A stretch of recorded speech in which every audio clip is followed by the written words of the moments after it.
നമസ്കാരം. Lights camera action എന്ന നമ്മുടെ ചാനലിലേക്ക് ഒരിക്കൽ കൂടി സ്വാഗതം. ഞാൻ നിങ്ങളുടെ ശാന്തിയുള്ള ദിനേശ്. നിയമസഭ സാമാജികനായില്ല, ആവില്ല എന്നുള്ള കാര്യം ഉറപ്പ്. എന്നിട്ട് കാട്ടിക്കൂട്ടുന്ന വികൃതികളാണെങ്കിൽ എൻ്റെ ശിവനേ എന്ന് വിളിക്കാൻ തോന്നും നമുക്ക്. 6 ലക്ഷം ഫോളോവേഴ്സുള്ള ഫേസ്ബുക്ക് പേജുള്ള കക്ഷിയാണത്രേ നമ്മുടെ അഖിൽ മാരാർ. 6 ലക്ഷം. അതിനെ സൈബർ പോലീസ് പൂട്ടി. അഖിൽ മാരാർ 2.0 എന്ന പേരിൽ മറ്റൊരു പേജ് ഉടനെ തന്നെ മാരാർ തുറന്നു. മുറിച്ചാൽ മുറി കൂടി വരുന്ന തൻ്റെ 2ാം വരവാണ് ഇതെന്ന് മാരാർ പറയുന്നു. അത് 2.0 പുതിയ ഫേസ്ബുക്ക് ചാനൽ. തൃക്കാക്കരയിൽ മാരാറുടെ ചക്ക മുന്നേറുന്നതിലുള്ള ഭയം കൊണ്ടാണ് അത്രേ പോലീസ് തറവേല കാണിച്ചത് എന്നാണ് മാരാർ പറയുന്നത്. തൻ്റെ ശബ്ദം പലരും ഭയക്കുന്നു. വായ മൂടിക്കെട്ടിയിരിക്കാൻ തൽക്കാലം മാരാർ ഒരുക്കുമല്ല. സൈബർ ഡിപ്പാർട്ട്മെൻറ്റിൽ പിണറായി വിജയന് വേണ്ടി പണിയെടുക്കുന്നവരെ മാരാർ കോടതി കയറ്റും എന്നാണ് മാരാർ തന്നെ പറയുന്നത്. 6 ലക്ഷം ഫോളോവേഴ്സുള്ള ഫേസ്ബുക്കാണ് എൻ്റേത്. കേരള പോലീസ് ഇന്ത്യയിൽ നിന്നും ആ ഫേസ്ബുക്കിനെ റിമൂവ് ചെയ്ത് കളഞ്ഞു എന്നാണ് പറഞ്ഞത്. ഇന്ത്യയിലില്ല. നിയമവിരുദ്ധമായതൊന്നും ചെയ്യാത്ത തന്നെ ഇല്ലാതാക്കാനാണ് സൈബർ പോലീസിൻ്റെ പരിപാടി. ജനത്തിന് മുന്നിൽ നിന്നും എന്നെ തടയുക എന്നതാണ് ഉദ്ദേശമെങ്കിൽ അത് നടക്കില്ല എന്ന് മാത്രമല്ല, ഉച്ചത്തിൽ ഇനി സംസാരിക്കും. സൂക്ഷിച്ചോ, ഇനി ഉച്ചത്തിൽ സംസാരിക്കും. മാരാർ നല്ല ക്ഷോഭത്തിലാണ്. മാരാരെ, കോടതിയിൽ പോകണം, നല്ല പണി തിരിച്ചു കൊടുക്കണം. പോലീസ് നഷ്ടപരിഹാരം നിങ്ങൾക്ക് തരേണ്ടി വരും. 2 കോടി രൂപ നഷ്ടപരിഹാരം ഇട്ട് അങ്ങനെ 2 കോടി രൂപ ചോദിച്ചുകൊണ്ട് കേസിന് പോകൂ എന്നാണ് ഒരു ആരാധകൻ മാരാരെ പിരിയേറ്റുന്നത്. തളരരുത് മാരാരെ, തളരരുത്. പ്രധാനമന്ത്രിയാകും മുമ്പ് മോദിജിക്ക് അമേരിക്ക വിസ നിഷേധിച്ചിരുന്നു. ഇന്ന് മോദിജിയും ട്രംപും ഒക്കെ ചങ്ങാതിമാരാണ്. ജനങ്ങൾ ചിരിച്ചു മരിക്കുന്നത് കുറയ്ക്കാൻ വേണ്ടി പോലീസ് ചെയ്തതായിരിക്കുമെന്നാണ് ഒരു ആരാധകൻ അതിലെഴുതിയിരിക്കുന്നത്. നാളെ മോഡി പോലീസ് സ്റ്റേഷനിൽ വരും, നമുക്ക് നോക്കാമെന്നും ഒരാൾ എഴുതിയിരിക്കുന്നു. പിന്നെ മറുനാടനെ പോലെയുള്ള കറകളഞ്ഞ സത്യസന്ധരും സന്മാർഗവാദികളും നീതിമാന്മാരുമൊക്കെ ആയവർ പിന്തുണയുമായി മാരാരെ കൂടെ കൂടിയിട്ടുണ്ട്. ഞാനും ശോഭ ചേച്ചിയും നിയമസഭയിൽ ഉണ്ടാകുമത്രേ എന്നാണ് അദ്ദേഹം പറയുന്നത്. ശോഭ ചേച്ചി എന്ന് പറഞ്ഞാൽ നിങ്ങൾക്കറിയാമല്ലോ, നമ്മളൊക്കെ കളിയാക്കി മഞ്ഞൾ ശോഭ എന്ന് വിളിക്കുന്ന ഒരു മഹതി. പട്ടാപ്പകൽ പാലക്കാട്ട് വോട്ടിന് 5000 രൂപ വെച്ച് കൊടുത്ത മഹതി. ഞങ്ങൾ 2 പേരും നിയമസഭയിൽ ഉണ്ടാവും എന്നാണ് പറയുന്നത്. വോട്ടും കൂടി പെർസെൻറ്റേജും കൂടി. ഉമാ തോമസിന് പുതിയ വിഭാഗം, പുതിയ വോട്ടർമാർ വോട്ട് ചെയ്യാൻ താല്പര്യമില്ല അവർക്ക്. UDF വിരുദ്ധ വികാരവുമുണ്ട്, MLA വിരുദ്ധ വികാരവുമുണ്ട്. നിഷ്പക്ഷമായി ചിന്തിക്കുന്നവരുടെ മനസ്സ് യുവാക്കൾ, അത് ഞങ്ങൾക്ക് കിട്ടും. പിന്നെ യുവാക്കളുടെ മനസ്സ് ഞങ്ങളുടെ കൂടെയാണ്. വലിയൊരു ശതമാനം സ്ത്രീകളും അവരുടെ മനസ്സ് എനിക്കാണ് തന്നിരിക്കുന്നത്. എല്ലാം എനിക്കനുകൂലമായ ഗ്രൗണ്ട് റിപ്പോർട്ടാണ് എനിക്ക് കിട്ടുന്നത്. വലിയ പ്രതീക്ഷയുണ്ട് എന്ന് മാരാർ പറയുന്നു. ഇടതുപക്ഷ സ്ഥാനാർത്ഥി നല്ല വീക്കാണ്. അവരെ തൃപ്പൂണിത്തുറയിലുള്ള വോട്ടർമാർക്കൊന്നും അറിയില്ല എന്നും അതുകൊണ്ട് തന്നെ അതിൻ്റെ ഗ്രൗണ്ട് സപ്പോർട്ട് മാരാർക്ക് കിട്ടും. ഈ ഗ്രൗണ്ട് സപ്പോർട്ട് എവിടെ വാങ്ങിക്കാൻ കിട്ടുമെന്ന് എനിക്കറിയില്ല. UDF വോട്ടുകൾ മാരാര് പിടിച്ചു മാറ്റും എന്നാണ് LDF കരുതുന്നത്. അതും ഗ്രൗണ്ട് സപ്പോർട്ടിൽ നിന്ന് കിട്ടിയതാണ്. LDFന് അവിടെ 49,000 വോട്ടുണ്ട്. അങ്ങനെയാണെങ്കിൽ ത്രികോണം ഉറപ്പ് മാരാർ ജയിക്കുമെന്നാണ് മാരാർ പറയുന്നത്. ഞാൻ പറയുന്നത്, ഞങ്ങളുടെ നാട്ടിൽ ഞാൻ മുമ്പൊരിക്കൽ പറഞ്ഞിട്ടുണ്ടെന്ന്, ഞങ്ങളുടെ നാട്ടിലൊരു ഏത് ഇലക്ഷനിലും പാർലമെൻറ്റിലായാലും പഞ്ചായത്ത് വാർഡിലായാലും മത്സരിക്കുന്ന ഒരു അച്യുതൻ എന്ന് പറഞ്ഞ ആളുണ്ടായിരുന്നു. അപ്പോൾ അദ്ദേഹം എല്ലാ ഇലക്ഷനിലും നിൽക്കും. അദ്ദേഹത്തിൻ്റെയും എല്ലാം കൂടെ ഒരു 10-15 വോട്ട് വാങ്ങിക്കും. അപ്പോൾ അദ്ദേഹം ഇലക്ഷനൊക്കെ കഴിഞ്ഞിട്ട് ഒരു ദിവസം തോർത്തൊക്കെ ഇട്ടിങ്ങനെ എൻ്റെ വീട്ടിൻ്റെ അതിൽ പോകുമ്പോൾ ഞാൻ ചോദിച്ചു, നേതാവേ ജയിക്കുമോ? അടിയൊഴുക്കില്ലെങ്കിൽ ജയിക്കും പിള്ളേ. അതുപോലെയാണ്, അടിയൊഴുക്കില്ലെങ്കിൽ ശോഭ ചേച്ചി മാരാരും കൂടെ നിയമസഭയിൽ പൂന്തി വിളയാടും. എവിടെ നമുക്ക് നോക്കാം.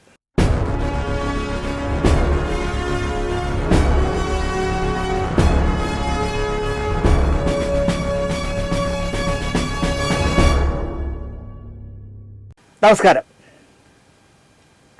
ഓരോ എപ്പിസോഡും ചെയ്യുമ്പോഴും ഇതാർക്കും ചെയ്യാൻ പറ്റാത്തതാണെന്ന് ഞാൻ പറയുന്നത് തന്നെ ബോറല്ലേ.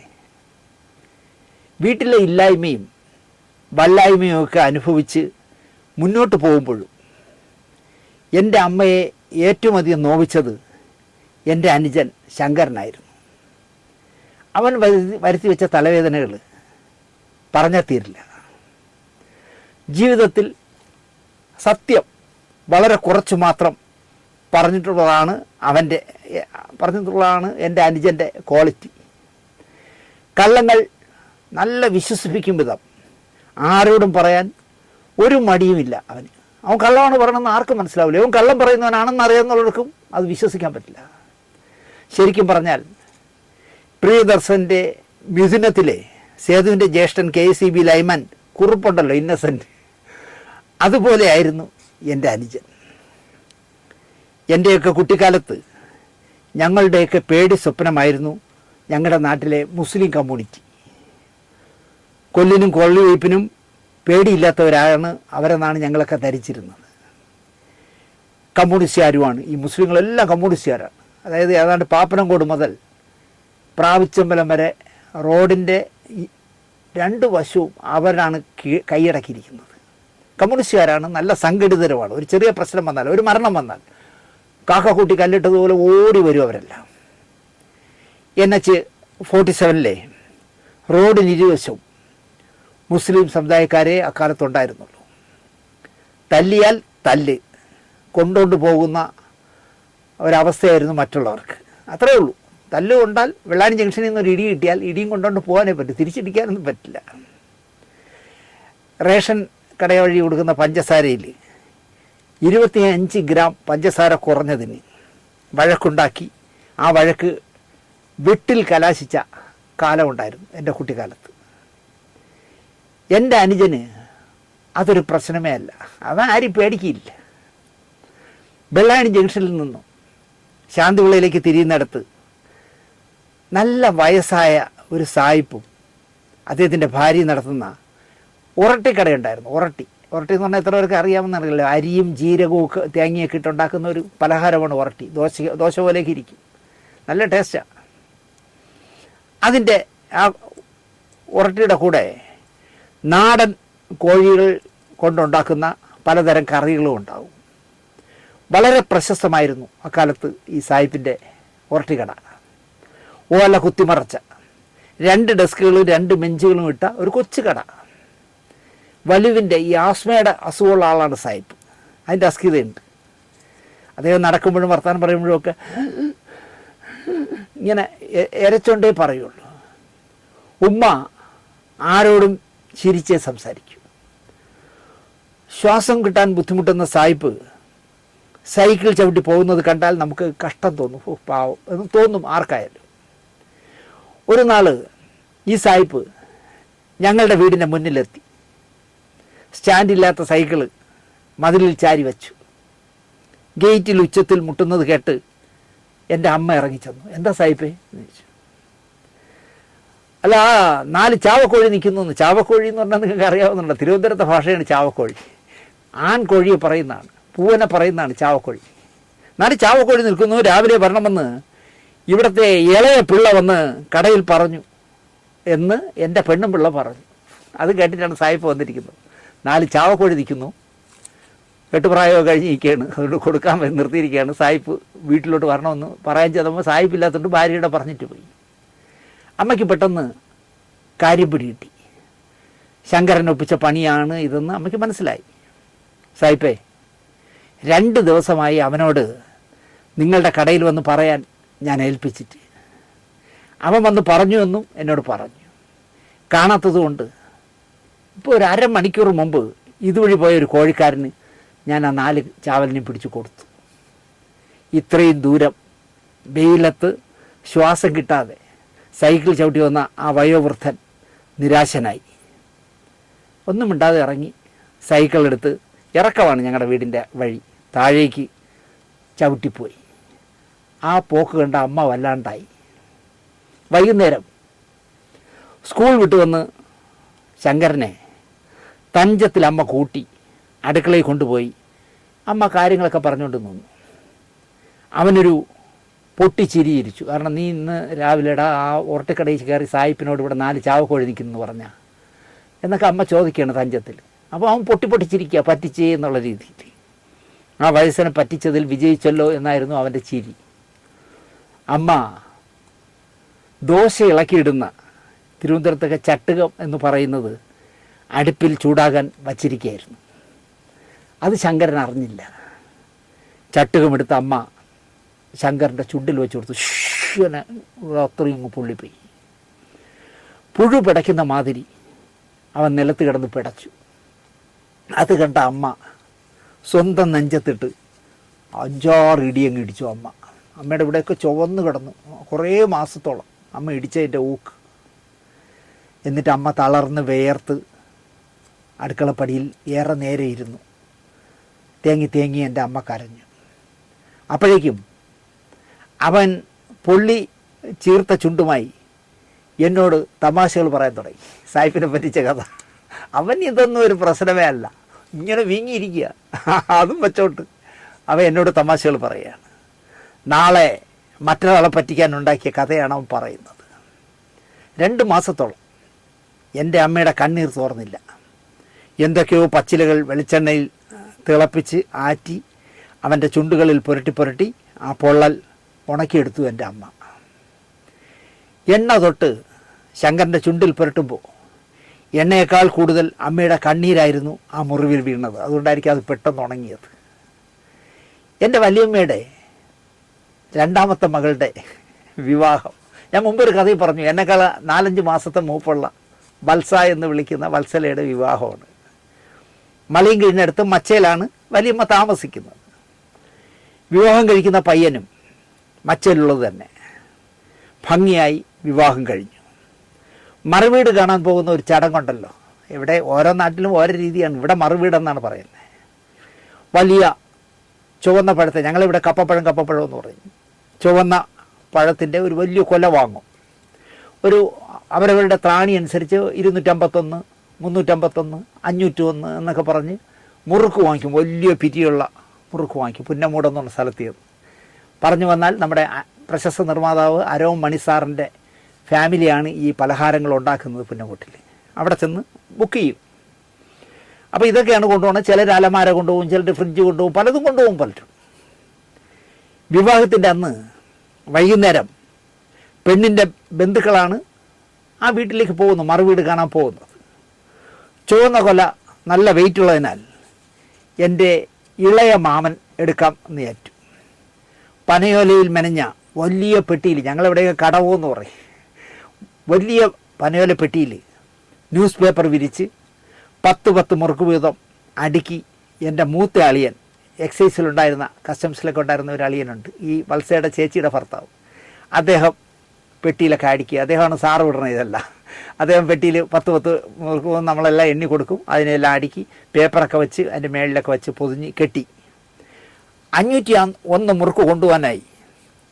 ഒരു 600-650 മുറുക്ക് വാങ്ങും. കാരണം 501 ആ പയ്യൻ്റെ വീട്ടിലേക്ക് കൊണ്ടുപോയി കഴിഞ്ഞാൽ ബാക്കി അയൽവക്കക്കാർക്ക് 2 വെച്ചും 5 വെച്ചും ഒക്കെ ഓരോ വീട്ടിൽ എത്ര പേരുണ്ടോ അത്രയും പേരെ എണ്ണം നോക്കി പൊതിഞ്ഞ് കൊടുക്കും. അതൊരു ചടങ്ങാണ്. മുറുക്ക് അടുക്കുന്നതിനിടയിൽ ഒരു ഒടിഞ്ഞ മുറുക്കിൻ്റെ ഒരു കഷ്ണം എടുത്ത് ശങ്കരൻ തിന്നു. അത് ഈ പറഞ്ഞ എക്സൈസിലുള്ള മൂത്ത മച്ചണന് രസിച്ചില്ല. ശങ്കര, കാര്യങ്ങളൊക്കെ കഴിഞ്ഞ് തിരിച്ചു വന്ന് തേയില വെള്ളവും ഇട്ട് കഴിക്കാൻ അവിടെ മുറുക്ക്, നീ എന്തിനാ അതിന് മുമ്പ് ആർത്തി പണ്ടാരം എടുത്തിച്ച് കഴിക്കുന്നതെന്നാണ് അദ്ദേഹം ചോദിച്ചത്. അതിനു മുന്നേ നിനക്കങ്ങ് കൊതി സഹിക്കാൻ വയ്യടേ എന്ന് ചോദിച്ചു. കടിച്ച മുറുക്കിനെ ശങ്കരൻ തുപ്പിക്കളഞ്ഞു. മറുവീടിന് പോകാൻ സമയമായി. എല്ലാവരും വീട്ടിൽ നിന്നിറങ്ങി വീട് പൂട്ടി. ചുവന്ന കൊല മാമനെടുത്തു. മുറുക്കിൻ്റെ കടവം ശങ്കരൻ്റെ തലയിൽ മൂത്ത മച്ചുണൻ പിടിച്ചു വച്ചു കൊടുത്തു. നീ ചമക്ക് എന്നുള്ള രീതിയിൽ. അവനൊരു പണിഷ്മെൻറ്റും കൂടെ ആവട്ടെ എന്ന് വിചാരിച്ച് കാണും. അല്ലെങ്കിൽ സാമ്പത്തികമായി വളരെ പിന്നി നിൽക്കുന്നില്ലേ, നിനക്കൊക്കെ ഈ ജോലികളാണ് നിനക്കൊക്കെ ചെയ്യേണ്ടത് എന്നുള്ളതായിരിക്കാം. തലയിൽ പിടിച്ചു കൊടുത്തു. നിരനിരയായി എന്താ പറയുക, ബന്ധുക്കൾ നടന്നു. ഏറ്റവും പുറകിൽ കടവും ചുവന്ന് ശങ്കരൻ.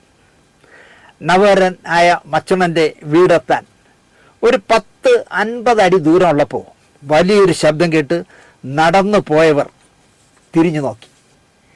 501 മുറുക്ക് അടക്കം ചെയ്ത കടവം നിലത്ത് വീണ് മുറുക്കുകൾ ഒടിഞ്ഞ് ചിന്നിച്ചിതറി കിടക്കുന്നു. 501 ചിന്നിച്ചിതറി.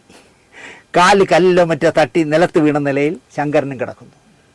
എല്ലാവരും കൂടി ഒടിഞ്ഞു പൊടിഞ്ഞ മുറുക്കുകൾ പെറുക്കി കടവത്തിലാക്കി. 2 പേർ ചേർന്ന് പിടിച്ച് വരൻ്റെ വീട്ടിലേക്ക് ലക്ഷ്യമാക്കി നടന്നു. ഏത് കടവത്തിലെ നിലത്ത് വീണ് ശങ്കരൻ്റെ അടുത്ത് ഞാനും എൻ്റെ അമ്മയും മാത്രം. ആ വീട്ടിൽ നിന്ന് ഒരു ഗ്ലാസ് വെള്ളം വാങ്ങി എനിക്ക് തരണമെന്ന് അമ്മ എന്നോട് പറഞ്ഞു. എന്തിനു വെള്ളം എന്നായി അവൻ. എനിക്ക് വെള്ളമൊന്നും വേണ്ട. ഇവൻ വീണ് തകർന്ന് കിടക്കുകയില്ലേ, അതുകൊണ്ടാണ് അമ്മ പറഞ്ഞിടാ ആ വീട്ടിൽ നിന്നേ ഒരു ഗ്ലാസ് പച്ചവെള്ളം വാങ്ങിയിടാ. അപ്പോൾ ഇവൻ ചോദിക്കും എന്തിനി, എനിക്ക് വെള്ളമൊന്നും വേണ്ട. കാലൊളിക്കടാ എന്നായി അമ്മ. അതിന് ഞാൻ വീണില്ലല്ലോ എന്ന് ശങ്കരൻ. വീണില്ലേ? ആ മുറം പോലെ വലിപ്പമുള്ള 501 മുറുക്കും തവിട് പൊടിയായില്ലടാ. എന്നിട്ട് പറയുന്നത് കേട്ടില്ലേ അവൻ വീണില്ല എന്ന്. അപ്പോൾ ശങ്കരൻ വളരെ കൃത്യമായിട്ട് പറഞ്ഞു, അമ്മ ഞാൻ വീണില്ല, നിങ്ങൾക്കൊക്കെ തോന്നിയതാ ശങ്കരൻ വീണെന്ന്. ഒരു കഷ്ണം മുറുക്കെടുത്തപ്പോൾ ആ ദിവാരം പിള്ള എന്താ എന്നോട് പറഞ്ഞത്? ദിവാരം പിള്ള എന്ന് പറഞ്ഞ് എൻ്റെ മച്ചൻ തന്നെ പറയുകയാണ്. ഞങ്ങൾ ബഹുമാനത്തോടെ കാണുന്ന ആളാണ്. ഞങ്ങളുടെ കുടുംബത്തിലെ മുഴുവൻ പേർക്കും ബഹുമാനമുള്ള ആളാണ്. ഇവൻ കൂടുതലായിട്ട് അമ്മയുടെ കേൾക്കുകയാണ്. ഒരു കഷ്ണം മുറുക്കെടുത്തപ്പോൾ ആ ദിവാരം പിള്ള എന്താ എന്നോട് പറഞ്ഞത്? ഞാൻ കൊതിയനാണെന്ന്.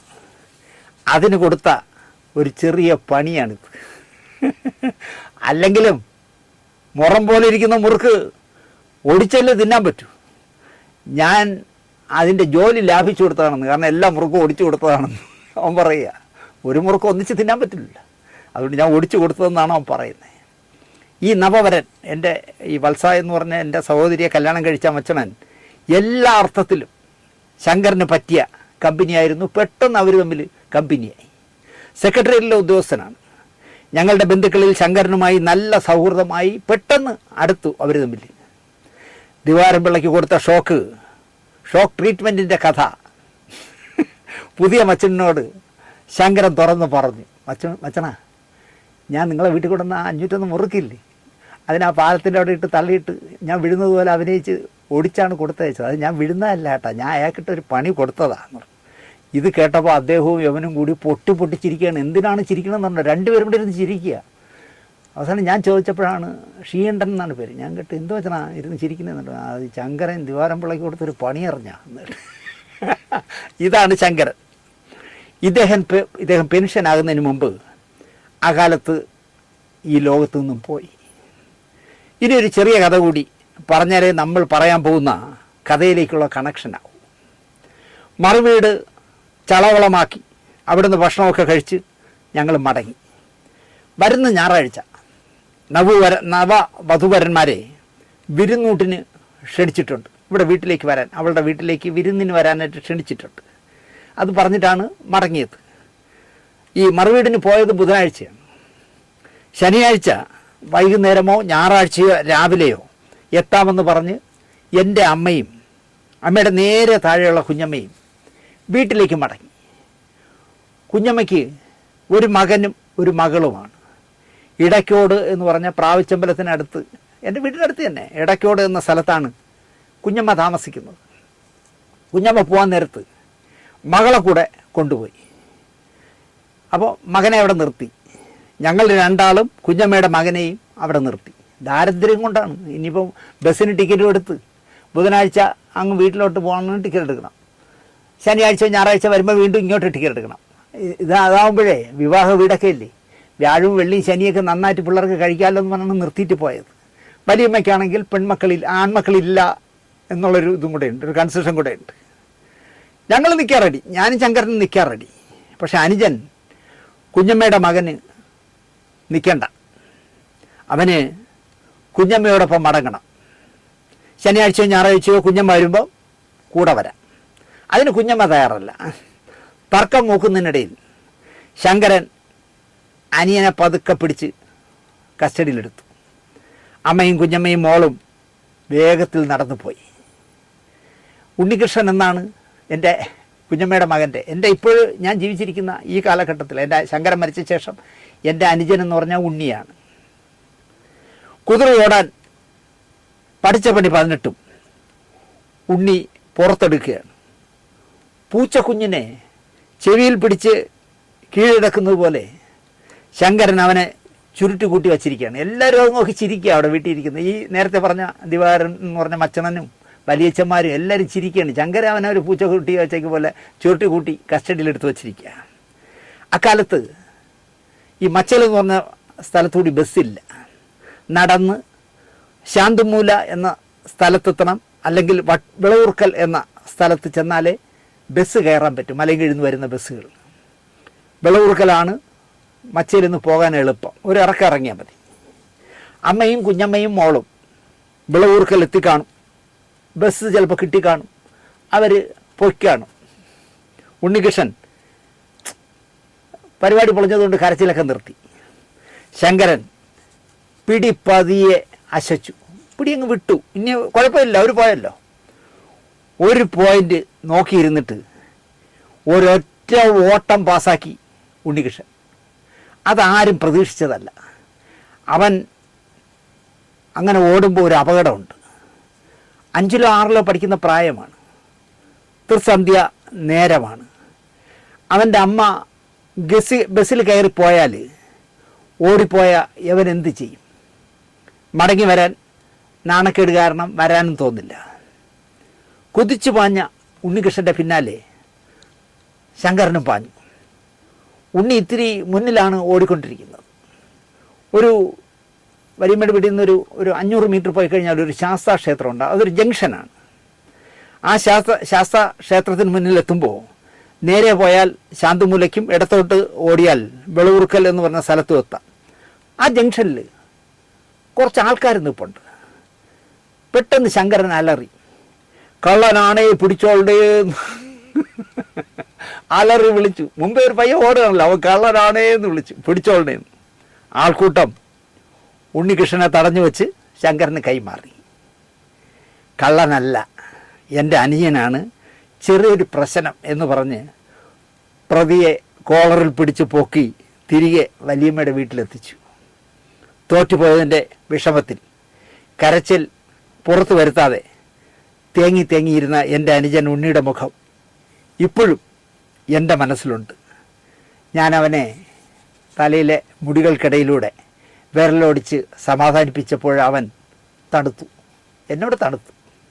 പിന്നെ ചിരിച്ചു. സംഭവം കോംപ്ലിമെൻസായി. അവൻ രാത്രിയായില്ല, ഇനി എന്ത് ചെയ്യാൻ പറ്റും? 5ലോ 6ലോ 7ലോ ഒക്കെ പഠിക്കുമ്പോൾ എന്ത് ചെയ്യാൻ പറ്റുമെന്ന്. എൻ്റെ അനുജൻ ഉണ്ണികൃഷ്ണൻ 40 വർഷത്തോളമായി ഇന്ത്യൻ കോഫി ഹൗസിലാണ്, ഇപ്പോൾ ഒറീസയിലാണ് കുടുംബസമേതം. അവൻ വർഷാവർഷം 1 മാസം നാട്ടിൽ ലീവിന് വരും. അങ്ങനെ ഒരു തവണ അവൻ ലീവിന് വന്നപ്പോൾ എൻ്റെ അമ്മയുടെ ഷഷ്ടിപൂർത്തി നടത്താൻ മുറ്റമെല്ലാം റെഡിയാക്കുന്നതിനിടയിൽ എൻ്റെ കാലിൽ ഒരു കരിങ്കല്ല് ചീള് വീണ് മെഡിക്കൽ കോളേജിൽ കൊണ്ടുപോയി. അവിടെ ചെന്ന് ഡോക്ടർ 5 സ്റ്റിച്ച് ഇടാനായിട്ട് എഴുതി. കാലിൻ്റെ കണ്ണിലാണ്, പാദത്തിൻ്റെ അവിടെയാണ്. 5 സ്റ്റിച്ച് ഇടാൻ തീരുമാനിച്ചു. സ്റ്റിച്ച് ഇടാനായിട്ട് എന്നെ തുണിയൊക്കെ വെച്ച് മറച്ച ഒരു ഇടത്തേക്ക് കൊണ്ടുപോയപ്പോൾ ആ സ്റ്റിച്ച് ഇടേണ്ട കമ്പൗണ്ടർ എന്നാണ് ഞങ്ങൾ പറയാറ്, കമ്പൗണ്ടർക്ക് ഞാൻ 100 രൂപ കൈക്കൂലി കൊടുത്തു. അപ്പോൾ അയാൾ വിചാരിച്ചു വേദനയില്ലാതെ സ്റ്റിച്ച് ഇടാനാണെന്ന്. പക്ഷെ ഞാൻ കൊടുത്ത അതിനല്ല, എനിക്ക് വച്ച് കെട്ടി വിട്ടാൽ മതി, എന്നെ ദേഹത്ത് സ്റ്റിച്ച് ചെയ്യേണ്ട, എനിക്ക് പേടിയാണ് എന്ന് ഞാൻ അയാളുടെ പറഞ്ഞു. അപ്പോൾ അയാൾ പറഞ്ഞു അത് അപകടമാണ്, കാരണം നടക്കുന്ന ഈ പാദത്തിൻ്റെ കണ്ണിൻ്റെ അവിടെയല്ലേ, അവിടെ അനങ്ങിയാൽ ഇത് പൊട്ടും, വീണ്ടും വീണ്ടും പൊട്ടും, ഉണങ്ങില്ല. അല്ല ഇനിയിപ്പോൾ സ്റ്റിച്ചിട്ടുണ്ടായെങ്കിൽ 3 മാസം അനങ്ങാതെ കട്ടിലിൽ തന്നെ കിടക്കണം, എങ്കിലേ ഉണങ്ങൂ. അല്ലാതെ നിങ്ങൾ ഒരു ദിവസം കിടന്നിട്ട് പിറ്റേ ദിവസം കഴിച്ചാൽ അവിടെ വീണ്ടും പൊട്ടും. ഞാൻ പറഞ്ഞു കിടന്നോളാന്ന് പറഞ്ഞാണ് 100 രൂപ കൈക്കൂലി കൊടുത്തത്. സ്റ്റിച്ചിട്ടാൽ 15 ദിവസം കൊണ്ട് മാറുമായിരുന്നു ആ മുറിവ്. പക്ഷേ കാലിൻ്റെ പാദത്തിൽ 3 മാസം ഞാൻ ഒരേ കിടപ്പ് കിടന്നു. ഒരു സന്ധ്യയ്ക്ക് ഇന്ത്യൻ ഓഫീസിൽ നിന്ന് UP-യിലോ ബീഹാറിലോ എവിടെയോ ആണ്, അവിടെ നിന്ന് ലീവിന് വന്ന അനുജൻ ഉണ്ണിയും അവൻ്റെ ഭാര്യയും കൂടി എന്നെ കാണാൻ വന്നു. പലതും സംസാരിച്ച് അവസാനം കാശിന് വിലയില്ലാത്ത എൻ്റെ ജീവിത രീതിയെക്കുറിച്ചായി വർത്തമാനം. ഇപ്പോൾ ചേട്ടന് പല വിധത്തിൽ കാശ് വരും. ചേട്ടൻ ധാരാളിത്തം കാണിച്ച് തീർക്കും, ചോദിക്കുന്നവർക്കൊക്കെ കൊടുത്ത് ഒക്കെ തീർക്കും. എന്നും ഈ വരുമാനം വരണമെന്നില്ല. ഞാനിപ്പോൾ വീടിനടുത്ത് ഒരു 28 സെൻറ്റ് വയൽ വാങ്ങി. എവിടെയെങ്കിലും എന്തെങ്കിലുമൊക്കെ വാങ്ങി ചേട്ടൻ കാത്തു സൂക്ഷിക്കണം എന്നൊക്കെ എൻ്റെ ഇളയവനാണെങ്കിലും നല്ല പ്രായവ്യത്യാസം ഉണ്ടെങ്കിലും അവൻ എന്നെ ഉപദേശിച്ചു. അവസാനം എനിക്ക് പറയേണ്ടി വന്നു, നീ ഒരു കാര്യം ചെയ്യ്, വഴി സൗകര്യമുള്ള വെള്ളം കിട്ടുന്ന എവിടെയെങ്കിലും നോക്ക്, ഞാനും വാങ്ങാം വയൽ എന്ന് ഉറപ്പ് കൊടുത്തു. അവൻ ഭാര്യയായിട്ട് അങ്ങ് വീട്ടിൽ പോവുകയും ചെയ്തു. 3-ാം നാൾ കാണാം അവൻ വീണ്ടും വരുന്നു. വഴി സൗകര്യമുള്ള നെയ്യാർ ഡാമിലെ വെള്ളം വരുന്ന വലിയ തോടിന് സമീപമുള്ള അരയ്ക്കാൻ ആവശ്യമുള്ള തേങ്ങ കിട്ടുന്ന തെങ്ങ് കരയിലുള്ള ഒരു അസൽ വയൽ 48 സെൻറ്റ് കൊടുക്കാനുണ്ട്. ന്യായമായ വിലയ്ക്ക് നമുക്ക് വാങ്ങാം. വിൽക്കുമ്പോൾ അനിയൻ്റെ ഭാര്യ, ഈ പറയുന്ന വസ്തു അനിയൻ്റെ ഭാര്യയുടെ ബന്ധുവും കൂടിയാണ് വിൽക്കുന്നയാൾ. ഒരാഴ്ച വേണ്ടി വന്നില്ല, 48 സെൻറ്റ് സ്ഥലം ഇടപാടാക്കി. പിന്നാലെ ഇതിനോട് ചേർന്ന് കിടക്കുന്ന 28 സെൻറ്റിലെ 2 വയൽ കൂടി വാങ്ങിച്ചേർത്തു. അങ്ങനെ 76 സെൻറ്റിൻ്റെ വയലിൻ്റെ ജന്മിയായി ഞാൻ മാറി. അത് ഈ പറഞ്ഞ എൻ്റെ കുഞ്ഞമ്മയുടെ മകൻ എൻ്റെ അനുജൻ കാരണമാണ്. പച്ചക്കറിയും മരിച്ചീനിയും ഏത്തൻ വാഴയും ചുവന്ന വാഴയും ഒക്കെ മാറി മാറി ഞാൻ നട്ടു. 650 ചുവന്ന ഈ കപ്പക്കൊല എന്ന് പറഞ്ഞ ചുവന്ന വാഴ നട്ട് ഞാൻ. കപ്പവാഴ ഞാൻ നേരത്തെ പറഞ്ഞല്ലോ. ഞങ്ങളുടെ നാട്ടിലെ വെള്ളായണി ദേവീക്ഷേത്രത്തിലെ കാളിയൂട്ട് ഉത്സവം 3 വർഷത്തിലൊരിക്കലാണ്. ആ കാളിയൂട്ട് ഉത്സവത്തിന് മുറിക്കാൻ പാകത്തിൽ കൊലയാണ് അവിടുത്തെ വാഴക്കൊലയാണ് മുഖ്യ അലങ്കാരം. ആ വാഴക്കൊലയായിട്ട് കൊടുക്കാനായിട്ട് നട്ടു 650 3 വയലിലും കൂടി. ഒരു കൊലവാഴയ്ക്ക് അക്കാലത്ത് 1000 രൂപ മുതൽ 1500 രൂപ വരെ കിട്ടും. കൊലയല്ല, കൊലവാഴ. നേരത്തെ കാശ് തന്നിട്ട് ഭക്തന്മാർ വന്ന് വാഴ ബുക്ക് ചെയ്ത് പോകും. ഒരു വാഴ ഒരു വാഴ അല്ലെങ്കിൽ 2 വാഴ ആണെങ്കിൽ ഞാൻ വന്ന് ഒരു കയറൊക്കെ ഇട്ട് കെട്ടി അടയാളമൊക്കെ കെട്ടിയിട്ടങ്ങ് പോകും. പിന്നെ ആ അടയാളം കെട്ടിയിരിക്കുന്ന വാഴ വേറെ ആർക്കും മുറിച്ച് കൊടുക്കില്ല. 1000 രൂപ വെച്ചായാൽ പോലും കണ്ണുമടച്ചുകൊണ്ട് എനിക്ക് 6.5 ലക്ഷം രൂപ കിട്ടും. ചാണകമൊക്കെ ഇറക്കി ജൈവകൃഷിയുടെ രീതിയിൽ അവിടെ കൃഷി ചെയ്യുന്ന ഏക കർഷകനായിരുന്നു ഞാൻ. ആ ഏലായിൽ വള്ളംകോട് എന്ന് പറഞ്ഞ സ്ഥലത്തെ ജൈവ കൃഷി ചെയ്തിരുന്ന ഏക ആൾ ഞാനായിരുന്നു. സിനിമയിലെ പൈസ ഇഷ്ടം പോലെ ഉള്ളതിൻ്റെ കൊഴുപ്പാണ് ചാണകവും പിണ്ണാക്കും കുമ്മായും ഒക്കെ ഉപയോഗിച്ചുള്ള എൻ്റെ കൃഷി രീതിയെന്ന് ദോഷൈക ദൃക്കുകൾ പറഞ്ഞു വരുത്തി. അവിടെയുള്ള ഈ അളപ്പ് ആളുകളുണ്ടാവില്ല, അവന്മാർ പറഞ്ഞു, അത് സിനിമയിൽ നിന്ന് ഒരുപാട് കാശ് കിട്ടുന്നുണ്ട്, അതിൻ്റെ തിളപ്പാണ്. നമ്മളൊക്കെ രാസവളം ഇടുമ്പോൾ അദ്ദേഹം ജൈവവളം ഉപയോഗിക്കും. നമ്മൾ കീടനാശിനി വാങ്ങിച്ച് പുല്ലൊക്കെ കരിക്കുമ്പോൾ അദ്ദേഹം അതിനെയൊക്കെ കൊത്തി മറിച്ചിട്ട് എന്താ പറയുക കുമ്മായമൊക്കെ ഇട്ടേ നശിപ്പിക്കുകയുള്ളൂ. നടക്കട്ടെ എന്ന് അളക്കുമായിരുന്നു. കാളിയൂട്ടിനായുള്ള 650 കുലവാഴകൾ 3 വയലിലുമായി നിരന്നു. അതിൽ നടന്നു പോകുന്നവരൊക്കെ അന്തം വിട്ട് നോക്കുമായിരുന്നു. അങ്ങനെ നിൽക്കുകയാണ് നല്ല തടപ്പൊക്കത്തിൽ. പകുതി വിളവേ ആയിട്ടുള്ളൂ. ഉത്സവ സമയത്ത് കറക്റ്റ് സമയത്ത് വിളയും മുറിക്കാനാവും. ഒരു നാൾ ഞാൻ തിരുവനന്തപുരത്ത് കുലശേഖരം എന്ന സ്ഥലത്ത് നിൽക്കുമ്പോൾ എൻ്റെ വയലിൻ്റെ തൊട്ടടുത്ത വയലിൻ്റെ ഉടമസ്ഥനെ വിളിച്ചു. അദ്ദേഹം എന്നെ വിളിക്കുന്ന മുതലാളി എന്നാണ്. ഇതെന്തിനാണെന്ന് എനിക്കറിയില്ല. മുതലാളി എവിടെ നിൽക്കുന്നു? ഞാൻ കുലശേഖരത്താണ്. ഒരു ചെറിയ പ്രശ്നം പറയാനാണ് വിളിച്ചത്. എന്ത് പ്രശ്നം? പറയ്. ഇവിടെ ഒരു കാറ്റടിച്ചേ, അതൊരു 1.5 കാറ്റായിരുന്നു. 10 നിമിഷം കൊണ്ട് നിങ്ങളുടെ വാഴകളെല്ലാം വാള് വെച്ച് വെട്ടിയതുപോലെ നിലത്ത് വീണു 3 വയലിൽ. അത് കേട്ട ഞാൻ നിസ്സംഗനായി നിന്നു. വിഷമിക്കേണ്ട മുതലാളി, ആ വിളിച്ച ആൾ എന്നെ ആശ്വസിപ്പിക്കുകയാണ്. അടുത്ത വയലുകളിൽ എല്ലാം വീണു കേട്ടോ, നിങ്ങളുടെ മാത്രമല്ല, നിങ്ങളുടെ മാത്രമാണെങ്കിൽ നിങ്ങൾ വിഷമിക്കണ്ടേ. എന്നോട് പറയുക അടുത്ത വയലുകളിൽ എല്ലാം വീണു, അതുകൊണ്ട് വിഷമിക്കണ്ട എന്ന് പറഞ്ഞു. ഞാൻ ഫോൺ കട്ടാക്കി. കപ്പവാഴയ്ക്ക് ഈ ചുവന്ന പഴത്തിൻ്റെ ഒരു പ്രശ്നമുണ്ട്. പഴത്തിനല്ലാതെ കറികൾക്കൊന്നും ആ കാ ഉപയോഗിക്കാൻ പറ്റില്ല. 650 വാഴകളും കരയ്ക്ക് കയറ്റാൻ 1,00,000 രൂപയോളം ഞാൻ ചിലവിട്ടു. വലിയ തെങ്ങ് പോലെ വളരുന്നതാണല്ലോ ഈ കപ്പവാഴ. ഞാൻ കൃഷി ഓഫീസിൽ അപേക്ഷിച്ചിട്ടും 10 പൈസ കൃഷിഭവൻ തന്നില്ല. സർക്കാരും കൃഷി വകുപ്പും ഒന്നും തന്നില്ല. കാലത്ത് VS അച്യുതാനന്ദനാണ് കേരളത്തിലെ മുഖ്യമന്ത്രി. ഓണം വരികയാണ്. ഞാൻ വെള്ളരി നട്ടു വയലിൽ മുഴുവൻ. വാഴയ്ക്ക് നൽകിയ ഭക്ഷണം മുഴുവൻ മണ്ണിലുണ്ടായിരുന്നു. വെള്ളരി 1.5 പിടി പിടിച്ചു.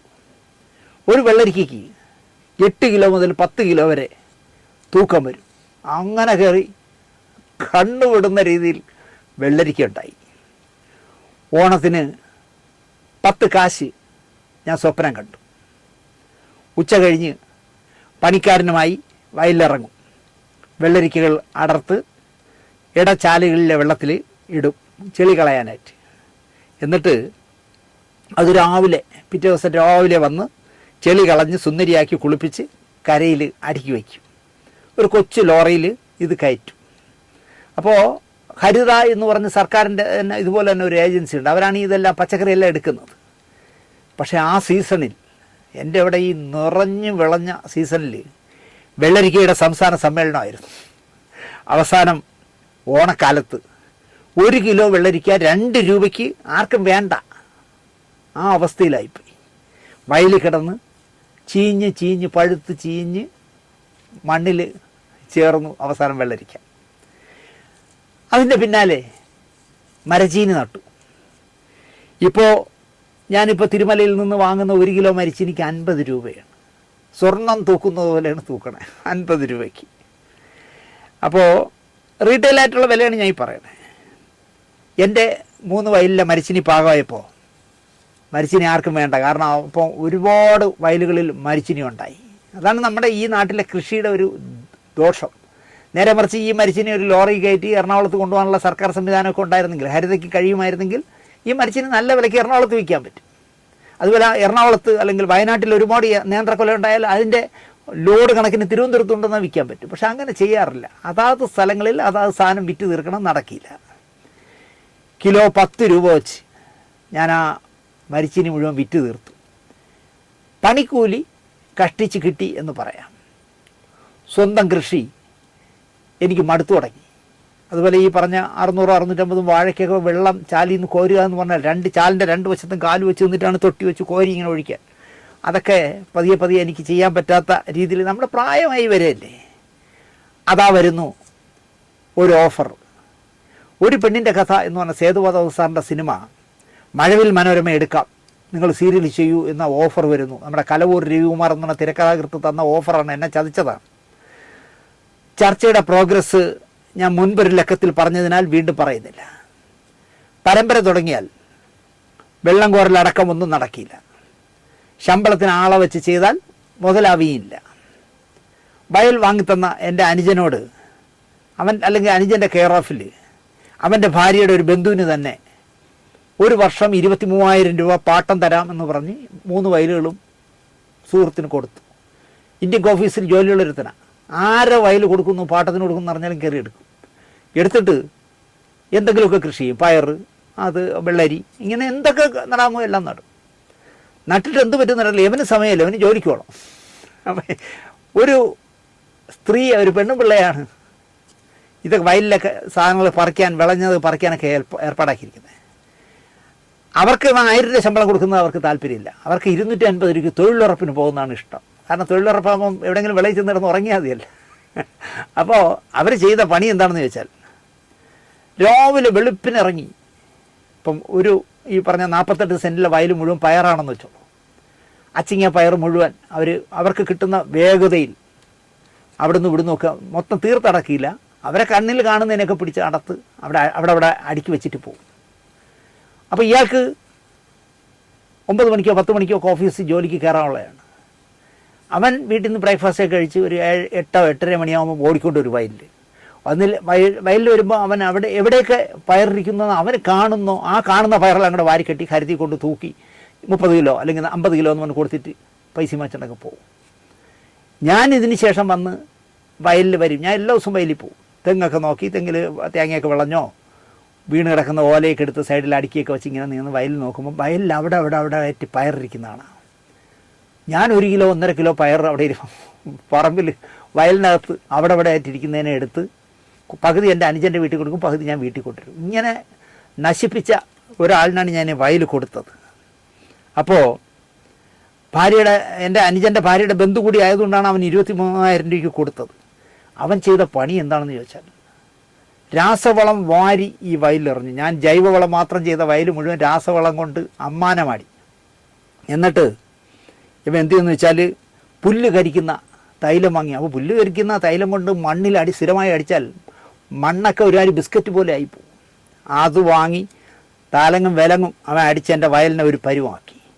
1 വർഷത്തെ പാട്ടം തരാതെ വയൽ വിടുന്നു എന്ന് പറയാതെ അവൻ ഇട്ടെറിഞ്ഞിട്ട് പോയി. ഒരു പെണ്ണിൻ്റെ കഥ സീരിയലായതുമില്ല. ഇപ്പോൾ എൻ്റെ 3 വയലുകളും ഒരു പുല്ല് പോലും പൊടിക്കാതെ ഞാൻ സൂക്ഷിച്ചിരുന്ന എൻ്റെ 3 വയലുകളും കാട് കയറി കിടക്കുന്നു. കാണുമ്പോൾ ഭയങ്കര സങ്കടം. അതുകൊണ്ട് ഇപ്പോൾ ഞാൻ അങ്ങോട്ട് പോകാറില്ല. തേങ്ങ വെട്ടുന്ന ആൾ വെട്ടി എൻ്റെ അനുജൻ്റെ വീട്ടിൽ കൊണ്ടിടും. എന്നിട്ട് അവിടുന്ന് കൂലി വാങ്ങിച്ചിട്ട് പോകും. ഞാൻ കൂടെ ചെന്ന് 15 20 തേങ്ങ പൊതിച്ച് സ്കൂട്ടറിൽ വെച്ചുകൊണ്ട് ഇങ്ങനെ വീട്ടിലേക്ക് കൊണ്ടുവരും. അങ്ങനെയാണ് ഇപ്പോൾ നടക്കുന്നത്. എനിക്ക് എന്തോ വയലിൽ പോകാൻ ഭയങ്കര പ്രയാസം. പഴയതുപോലെ ഞാൻ കൃഷി നടത്തിയിരുന്ന പോലെ ആക്കിയെടുക്കണമെങ്കിൽ ചുരുങ്ങിയത് ഒരു 2 ലക്ഷം രൂപ ഞാനിപ്പോൾ മുടക്കണം. അതുകൊണ്ടാണ് ഞാൻ ഇട്ട് കളഞ്ഞത്. വിൽക്കാനാണെങ്കിൽ വയലാർക്കും വേണ്ട. ഇത്രയും നേരം എൻ്റെ കൃഷിക്കഥയും സ്വകാര്യ കഥയും എൻ്റെ അനുജന്മാരുടെ കഥയുമൊക്കെ ഞാൻ എന്തിനാണ് പറഞ്ഞത് എന്നായിരിക്കും നിങ്ങൾ ചിന്തിക്കുന്നത്. ഇയാൾക്ക് ഓരോ ദിവസം കഴിയും തോറും സിനിമയുടെ കഥകൾ വറ്റി തുടങ്ങിയോ എന്നും ന്യായമായും നിങ്ങൾക്ക് തോന്നാം. ഒരു സിനിമാക്കാരൻ്റെ കൃഷിക്കഥ കേട്ടപ്പോൾ ആദ്യം എൻ്റെ കൃഷിക്കഥ പറഞ്ഞതാണ്. കാരണം ഞാനും ആ ഫീൽഡിലുണ്ടായിരുന്നു എന്ന് നിങ്ങളെ ബോധ്യപ്പെടുത്താൻ വേണ്ടിയാണ് എൻ്റെ കൃഷിക്കഥ ഞാൻ പറഞ്ഞത്. ശരത്ചന്ദ്രൻ വയനാട് എന്ന സംവിധായകനെ ഞാൻ പരിചയപ്പെടുത്തേണ്ട കാര്യമില്ല. സിനിമാ പ്രേക്ഷകർക്കൊക്കെ ശരത്ചന്ദ്രനെ നന്നായിട്ട് അറിയാം. അവശനായ തെക്കുറിശി മാമനെ സഹായിക്കാൻ വന്ന ആളാണ് ശരത്ചന്ദ്രൻ വയനാട്. ആദ്യമായിട്ട് വരുന്നത് ഞാൻ വർക്ക് ചെയ്ത പുറപ്പാട് എന്ന് പറഞ്ഞ പടത്തിൻ്റെ സെറ്റിലാണ്. എന്തുകൊണ്ടോ ആ പുറപ്പാടിൻ്റെ സെറ്റിൽ വെച്ച് തന്നെ ശരത്ചന്ദ്രനെ എനിക്ക് ഭയങ്കര ഇഷ്ടപ്പെട്ടു. അവൻ്റെ ഒരു കുസൃതി ചിരിയും സ്നേഹത്തോടെ എന്നെ ചേട്ടാ എന്ന് വിളിക്കുകയൊക്കെ ചെയ്തപ്പോൾ എന്തോ ഞാനതിൽ വീണു. അന്ന് മുതൽ പുറപ്പാട് മുതൽ ശരത്ചന്ദ്രൻ എൻ്റെ നല്ല അനുജനാണ്. അപ്പോൾ അങ്ങനെ തെക്കുറിശി ചേട്ടൻ്റെ അസിസ്റ്റൻ്റായി തെക്കുറിശി ചേട്ടന് വെറ്റയും പാക്കമൊക്കെ വെച്ച് ഇടിച്ചു കൊടുക്കുക, കല്ലിലിട്ട് ഇടിച്ച് പദം വരുത്തി കൊടുക്കുക, തെക്കുറിശി ചേട്ടൻ്റെ എല്ലാ കാര്യങ്ങളും ചെയ്യുക. അങ്ങനെ കുറേ കാലം പ്രവർത്തിച്ചപ്പോൾ ശരത്ചന്ദ്രനെ തെക്കുറിശി മാമൻ ഭരതനെ പരിചയപ്പെടുത്തി. ഒരു കാരണവശാലും നീ ഒഴിവാക്കരുത്, യവനെ കൂടെ കൂട്ടണമെന്ന് പറഞ്ഞു. അങ്ങനെ ഭരതൻ്റെ ശിഷ്യനായി ശരത്ചന്ദ്രൻ.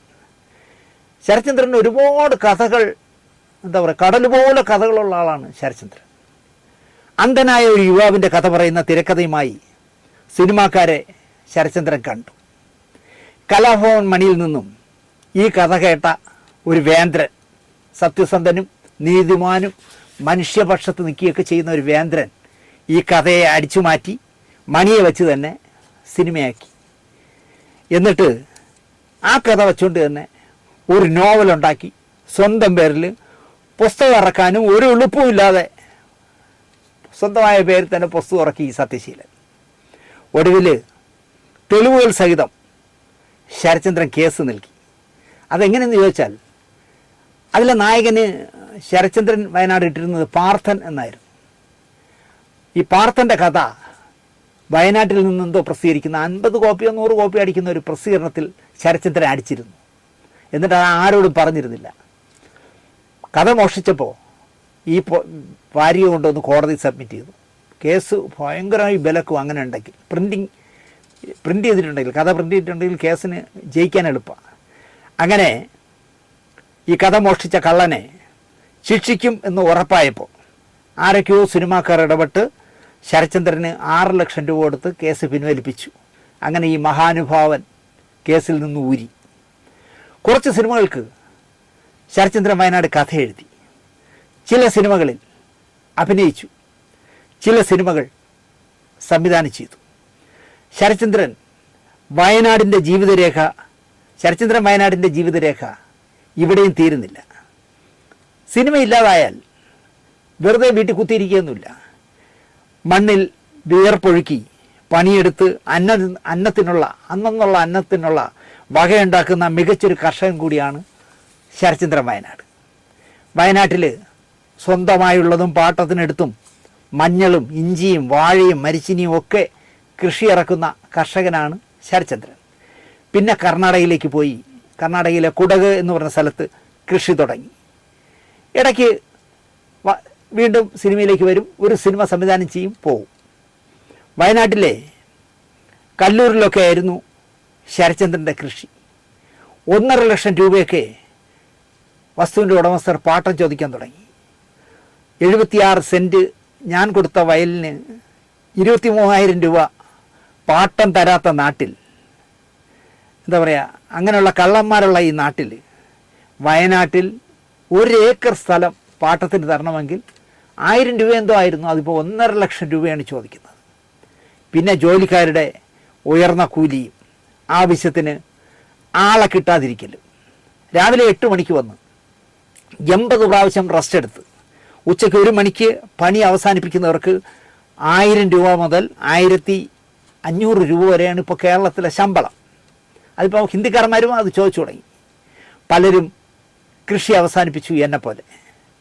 ശരത്ചന്ദ്രനും കുറച്ച് സുഹൃത്തുക്കളും നമുക്കിനി ഇതിന് പകരം എന്ത് ചെയ്യാം, ഒരു മറുവഴി അന്വേഷിച്ചു.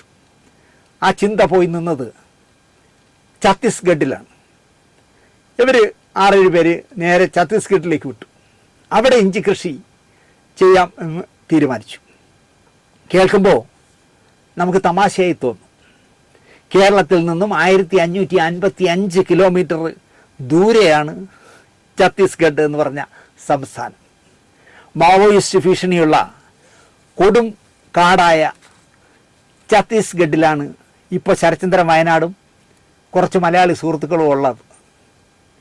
വയനാട് കല്ലൂർ സ്വദേശിയായ രാജേഷിനൊപ്പമാണ് ഛത്തീസ്ഗഡിൽ ശരത്ചന്ദ്രൻ ഭാഗ്യം തേടി ഇഞ്ചി കൃഷി ഇറക്കാനായിട്ട് ചെന്നത്. കല്ലൂരിലായിരുന്നു ശരത്ചന്ദ്രൻ കൃഷി ഇറക്കിയിരുന്നത്. 1 ഏക്കറിന് കല്ലൂരിലൊക്കെ 1.5 ലക്ഷം രൂപയാണ് പാട്ടം. ഛത്തീസ്ഗഡിൽ മനോഹരമായ കൃഷിസ്ഥലം 20,000 രൂപയ്ക്ക് പാട്ടത്തിന് കിട്ടും. 1000 രൂപ മുതൽ 1500 രൂപ വരെ കല്ലൂരിൽ ശമ്പളം, കൃഷിയെ പണി ചെയ്യാൻ വരുന്നവർ ശമ്പളം വാങ്ങുമ്പോൾ ഛത്തീസ്ഗഡിൽ ഒരു പെൺകുട്ടിക്ക് അല്ലെങ്കിൽ ഒരു സ്ത്രീക്ക് 200 രൂപയും ആണുങ്ങൾക്ക് 300 രൂപയുമാണ് ശമ്പളം. എന്നു മാത്രമല്ല, രാവിലെ 8 മണി മുതൽ വൈകുന്നേരം 5 മണി വരെ എല്ലുമുറിയെ പണിയെടുക്കും ഛത്തീസ്ഗഡിലുള്ള കർഷകർ. ഇന്ത്യയിൽ വയനാടായിരുന്നു ഇഞ്ചി കൃഷിയുടെ പ്രധാന കേന്ദ്രം. അവിടുന്ന് മലയാളി തന്നെ കർണാടക അതിർത്തി പങ്കിടുന്ന കൂർഗിലേക്ക് ഇഞ്ചി കൃഷി വ്യാപിപ്പിച്ചു. 1 ഏക്കറിൽ നിന്നും 400 ചാക്ക് വരെ, അതായത് 2400 കിലോ വരെ ഇഞ്ചി ലഭിച്ചു തുടങ്ങിയപ്പോൾ പാട്ടം തരുന്നവർ പാട്ടസംഖ്യ കുത്തനെ ഉയർത്തി. ഏക്കറിന് 1000 രൂപയിൽ നിന്ന് 1.5 ലക്ഷമായി വർദ്ധിപ്പിച്ചു. അവിടെയാണ് ശരത്ചന്ദ്രൻ അടക്കമുള്ളവർ മാറി ചിന്തിച്ചത്. 15-ൽ താഴെ മലയാളി കർഷകർ ഛത്തീസ്ഗഡിലേക്ക് വച്ചുപിടിച്ചു. ഇപ്പോൾ അവിടെ 250 ഏക്കറിൽ ഇഞ്ചി കൃഷി ലാഭകരമായി നടത്തുന്നു. ഇപ്പോൾ ഇഞ്ചിക്ക് കിലോയ്ക്ക് 45 രൂപ മുതൽ 50 രൂപ വരെയാണ് വില. 60 കിലോയ്ക്ക് 2700 മുതൽ 3000 രൂപ വരെ വില ലഭിക്കും. ലാഭമാണ് ഛത്തീസ്ഗഡിലെ കൃഷി എന്നാണ് ശരത്ചന്ദ്രൻ വയനാട് പറയുന്നത്. ഏക്കറിൽ 8 മുതൽ 12 ലക്ഷം വരെ വിളവ് ലഭിക്കും. വിള കൂടിയാൽ ലാഭം കുത്തനെ ഉയരും. 240 രൂപ വരെ ഇഞ്ചിക്ക് വില കുതിച്ച കാലമുണ്ട്. ഇപ്പം 50, 45, 50 ഒക്കെ ഉള്ളെങ്കിലും 240 രൂപ വരെ 1 കിലോ ഇഞ്ചിക്ക് വില പോയിട്ടുണ്ട്. കാടുകൾ വെട്ടിപ്പിടിച്ച് ഗോത്രവർഗ്ഗക്കാർ കൃഷി ഇറക്കി അവിടെ. പിന്നീട് അവർക്ക് സർക്കാർ പട്ടയം നൽകി. തീർത്തും വനമേഖലയാണെങ്കിലും വന്യജീവി ശല്യമില്ലാത്ത കാടാണ് ഛത്തീസ്ഗഡിലുള്ളത്. മാവോയിസ്റ്റ് ഭീഷണിയുള്ള അവരുടെ വിളനിലമാണെന്ന് പറയുന്നു. ഇതേവരെ ഒരു മാവോയിസ്റ്റിനെയും ശരത്ചന്ദ്രൻ വയനാട് കണ്ടിട്ടില്ല. പട്ടാളക്കാർ തോക്കും തോളിൽ തൂക്കി 8-10 പേര് ഇടയ്ക്കിടയ്ക്ക് ഇവർ കൃഷി ചെയ്യുന്നതിൻ്റെ മുന്നിലൂടെ നടന്നു പോകുന്നത് കാണാം. അത് മാത്രമേ ഉള്ളൂ ആകപ്പാടെ മാവോയിസ്റ്റിൻ്റെ കാര്യത്തിൽ. നിഷ്കളങ്കരാണ് ഇവിടുത്തെ ആളുകൾ എന്നാണ് ശരത്ചന്ദ്രൻ്റെ പക്ഷം. വെള്ളത്തിനായി കുഴൽക്കിണർ നിർമ്മിച്ച് നൽകിയാൽ പാട്ടത്തുക വസ്തുവിൻ്റെ ഉടമസ്ഥൻ ഒഴിവാക്കി തരും. അതിർത്തി മേഖലയാണ് ശരത്ചന്ദ്രൻ ഇപ്പോൾ കൃഷി ചെയ്യുന്ന സ്ഥലം. ചിന്നാരി എന്നാണ് ആ സ്ഥലത്തിൻ്റെ പേര്. റോഡിൻ്റെ അപ്പുറം ഒഡീഷ, ഇപ്പുറം ഛത്തീസ്ഗഡ്. ചോളവും നെല്ലും കൃഷി ചെയ്തിരുന്ന സ്ഥലങ്ങളാണ് മലയാളികൾ ഇഞ്ചിക്കായി പാട്ടത്തിനെടുത്തത്.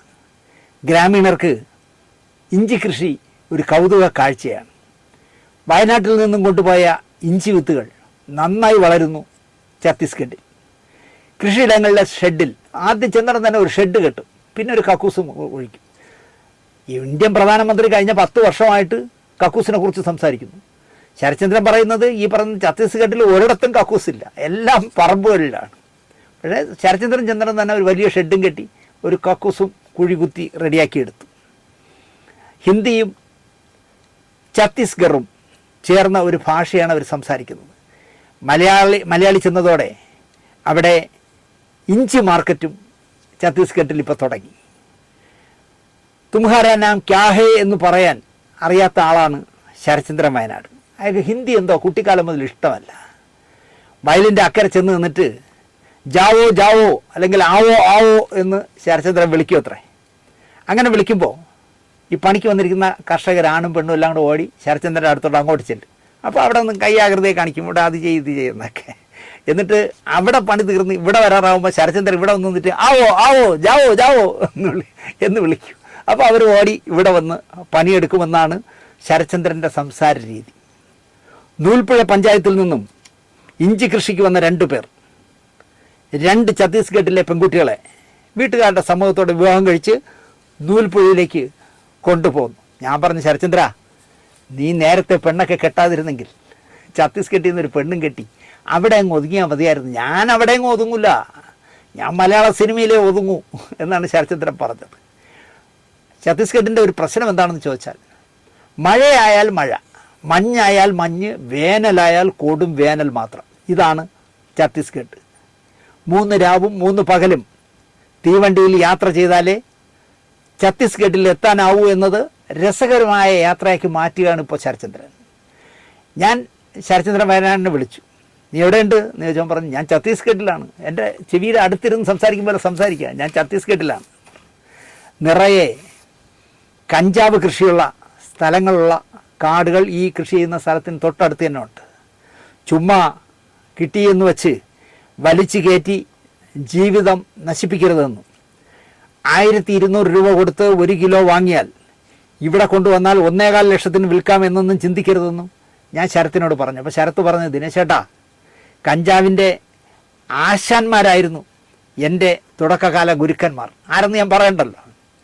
ഇന്നേ വരെ ഒരു തവണ പോലും ഞാൻ പുകവലിച്ചിട്ടില്ല. മദ്യപിക്കും, അത് ആവശ്യത്തിന് ഞാൻ മദ്യപിക്കും, എവിടെ പോയാലും മദ്യപിക്കും. പക്ഷേ പുകവലിക്കുകയോ കഞ്ചാവ് വലിക്കുകയോ ലഹരി അത്തരം LSD ഉപയോഗിക്കുക അതൊന്നും ഞാൻ ചെയ്യില്ല ചേട്ടാ എന്ന് അയാൾ പറഞ്ഞു. എന്നിട്ട് അയാളൊരു കഥ കൂടി എനിക്ക് പറഞ്ഞു തന്നു. ഛത്തീസ്ഗഡിലെ മദ്യത്തിൻ്റെ കഥയാണ്. ഉത്തരേന്ത്യയിൽ കാണുന്ന ഒരു മരമാണ് മൗവ്. ഒരു സീസണിൽ ഈ മൗവ് എന്ന് പറഞ്ഞ മരത്തിൽ നിറയെ പൂക്കൾ വിരിയും. മാർച്ചിലാണ് ആ സീസൺ. ഒരു 20 ദിവസം മൗവ് മരത്തിൽ പൂക്കൾ നിൽക്കും. അത് കഴിഞ്ഞാൽ അത് നിലത്തേക്ക് പൊഴിയും. ഈ പൂക്കൾ വീഴുമ്പോൾ അതെടുത്ത് കൊണ്ടുപോയി ഛത്തീസ്ഗഡുകാർ വാറ്റി ചാരായം ഉണ്ടാക്കും. അവിടെ ഈ മൗവിൻ്റെ ചാരായം ഒരു കുടിൽ വ്യവസായം പോലെയാണ്. ചാരായം വാറ്റും ചാരായം വിൽപ്പനയും പരസ്യമായിട്ടാണ്, രഹസ്യമായിട്ടല്ല. പോലീസോ എക്സൈസോ ആരും അന്വേഷിച്ച് ചെല്ലാറില്ല, ഒന്ന് ശ്രദ്ധിക്കുക പോലുമില്ല. സൗകര്യം കിട്ടിയാൽ വാങ്ങിച്ച് കുടിക്കും എന്നുള്ളത് മാത്രമേ ഉള്ളൂ. ഓരോ വീട്ടിലും മൗവിൻ്റെ മരമുണ്ട്. പൂക്കൾ പെറുക്കി ഉണക്കിയെടുക്കും, അതിട്ടാണ് വാറ്റുന്നത്. എല്ലാ മാർക്കറ്റിലും ചന്തയിലും ഒക്കെ മൗവ പൂവും ഉണങ്ങിയ പൂവും മൗവ ചാരായവും കിട്ടും. ആവശ്യം പോലെ വാങ്ങാം, കഴിക്കാം. 12-13 വയസ്സായ ആൺകുട്ടികളും പെൺകുട്ടികളും ദിവസ ജോലിക്കായി വരും. 200-300 രൂപയ്ക്ക് എല്ലുമുറിയെ പണിയെടുക്കും. ഏതാണ്ട് 9 മണിക്കൂറാണ് ഒരു ദിവസം അവർ പണിയെടുക്കുന്നത്. ആഹാരവും കൊണ്ടാണ് വീട്ടിൽ നിന്ന് വരുന്നത്. ഒരിക്കൽ എനിക്ക് പെട്ടെന്ന് ഓർമ്മ വന്നത്, ചില്ലുവിളക്ക് എന്ന് പറഞ്ഞ സീരിയലിൻ്റെ ഷൂട്ടിംഗ് നടക്കുമ്പോൾ നായകനായ മാണി സി കാപ്പൻ എന്തോ ഒരു കാര്യം പറയാനായി എന്നെ വിളിച്ചു ഫോണിൽ. സംസാരത്തിനിടയിൽ സാറിപ്പോൾ എവിടെയുണ്ടെന്ന് ഞാൻ തിരക്കി. ചീട്ടുകളി ഭ്രാന്തനായതുകൊണ്ടാണ് എവിടെയുണ്ട് എന്ന് ഞാൻ തിരക്കിയത്. കാരണം ചില്ലുവിളക്കിന് വന്നാലേ സന്ധ്യയാകുമ്പം പുള്ളി ടെൻഷനായി തുടങ്ങും.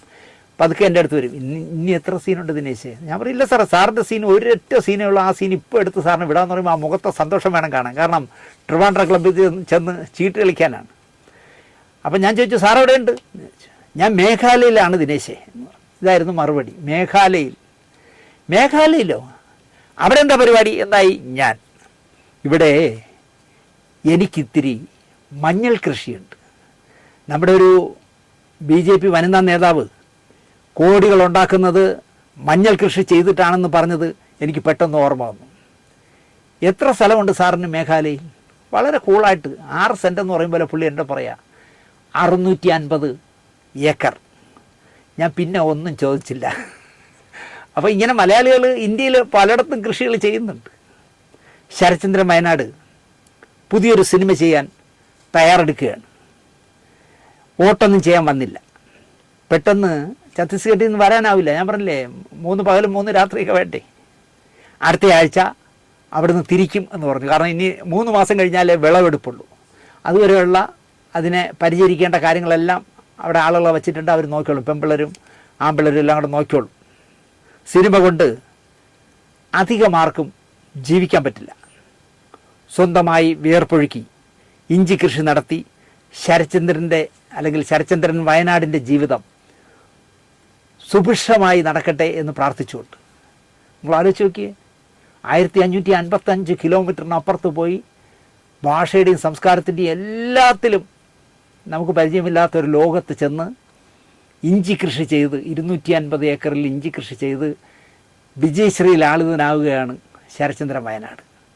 അയാളുടെ കഷ്ടപ്പാടിന് കൃത്യമായ പ്രതിഫലം കൊടുക്കേണ്ടവൻ കൊടുക്കട്ടെ എന്ന് പ്രാർത്ഥിച്ചുകൊണ്ട് ഈ എപ്പിസോഡ് ഇവിടെ അവസാനിപ്പിക്കുന്നു.